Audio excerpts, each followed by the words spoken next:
आपका lesson number 9, doctor APJ Abdul Kalam. आपने सुना नाम APJ अब्दुल कलाम का? कौन थे वो? अच्छा, मैं आपको एक पहेली पा रही हूँ, आप जिसको उसका आंसर पता है आपने अपने हाथ ऊपर कर लेंगे, हैंड्स अप कर लेंगे हाथ, ठीक है। हाँ जी, देखो, राष्ट्रपति थे वे हमारे, राष्ट्रपति थे वे हमारे, मिसाइल मैन कहते थे, डॉक्टर नाम के आगे लगता, वैज्ञानिक जाने माने थे। राष्ट्रपति ये थे हमारे, मिसाइल मैन कहलाते थे, डॉक्टर नाम के आगे लगता, वैज्ञानिक माने जाते थे। ऐप मालूम है किसी को? हाँ जी, बताओ बेटा। हाँ हाँ, धनंजय हंस रहा है ये। अच्छा धनंजय, मालूम है आपको? मम्मा ने आपको कहानी सुनाई होगी। हाँ जी, का क्या है मालूम है? हाँ हाँ हाँ, बताओ बताओ। अच्छा, बड़े चुस्त हो आप, ऊपर से ब्लैक बोर्ड से दिख पढ़कर बता दिया, डॉक्टर APJ अब्दुल कलाम। वेरी गुड, बहुत इंटेलिजेंट हो गई आप तो। चलो आज हम इसको उनके बारे में ही पढ़ते हैं, ठीक है? हाँ बेटा, अब इस लेसन में अब्दुल कलाम जी अपने बारे में बता रहे हैं, अपनी हिस्ट्री के बारे में, अपने बचपन के बारे में बता रहे हैं कि उनका जन्म कहाँ हुआ था, उनके माता पिता का नाम क्या था, सारी स्टोरी इसमें बता रही हैं। वो कह रहे हैं कि उनका जन्म 15 अक्टूबर 1931 ईस्वी में तमिलनाडु के रामेश्वर में हुआ था और उनके पिता का नाम जैनुल आबुद्दीन और माता का नाम आशिमा था। वो बोल रहे हैं कि मेरा पूरा नाम अब्दुल पाकिर जैनुल आबुद्दीन अब्दुल कलाम था है। उनके पिता थे जो वो नावें बनाते थे और मछुआरों को किराए पे देते थे। वो कह रहे हैं कि हम एक संयुक्त परिवार में, मिडिल फैमिली में, जिसमें मम्मी पापा, दादा दादी, चाचा चाची, ताया ताई होते हैं, ऐसे संयुक्त परिवार में रहते थे और घर का गुजारा बड़ी मुश्किल से हो पाता था। मेरे पिताजी की लगन, उनके ऊंचे विचारों और उनकी कर्मठता ने मुझे प्रारंभ से अत्यधिक प्रभावित किया। अपने व्यक्तित्व में ये गुण मेरे आत्मसात भी किए। अपनी माँ के घर में, माँ के बारे में उन्होंने बताया कि वे कहते कि उनकी माँ थी जो, वो एक प्रेम, त्याग, विश्वास की मूर्ति थी।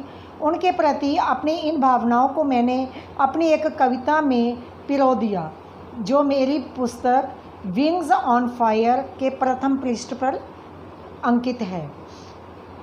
इन पंक्तियों में मेरे शिक्षक इयादुराई सोलोमन ने मुझसे कही थी कि 5 वर्ष की आयु में मैंने पंचायत प्राथमिक विद्यालय रामेश्वर में अपनी शिक्षा दीक्षा आरंभ की।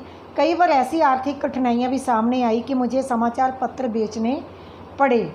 1958 में मैंने मद्रास इंस्टीट्यूट ऑफ टेक्नोलॉजी से अंतरिक्ष विज्ञान में स्नातक की डिग्री प्राप्त की। मुझे भौतिकी से बहुत प्रेम था और मैं एक पायलट बनना चाहता था, लड़ाकू विमान उड़ाना चाहता था। मैंने उसकी परीक्षा भी पास कर ली, परंतु उन्हें 8 व्यक्तियों को ही चुनना था और 9वें स्थान पर अब्दुल कलाम का नंबर था।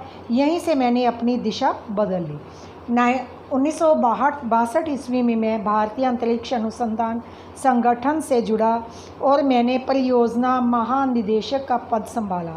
भारत का पहला स्वदेशी उपग्रह प्रक्षेपास्त्र बनाया। पृथ्वी और अग्नि जैसे प्रक्षेपास्त्र स्वदेशी तकनीक से बनाए। अपने देश को अंतर्राष्ट्रीय अंतरिक्ष क्लब का सदस्य बनवाने का जो स्वप्न मैंने देखा था वो आज पूरा हो गया था।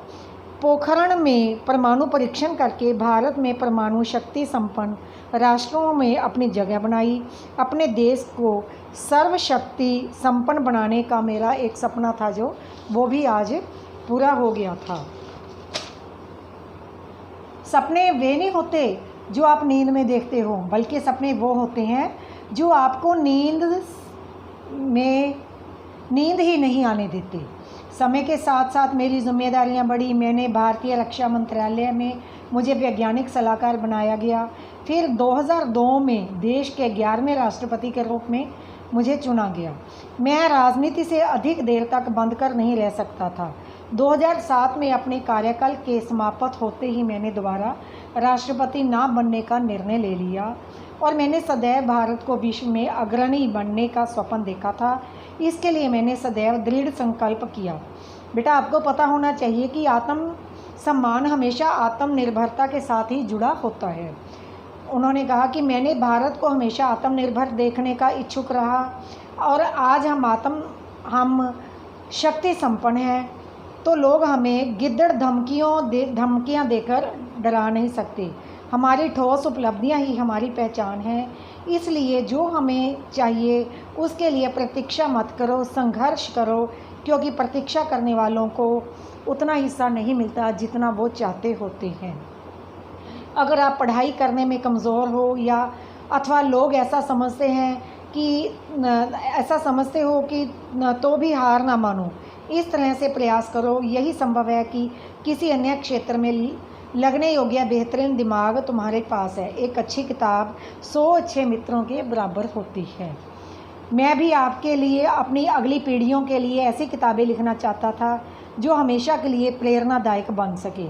मैंने इसके लिए प्रयास भी किया और अनेक पुस्तकें लिखी, जैसे India 2020, a vision for new millennium, my journey, ignited माइडेंस,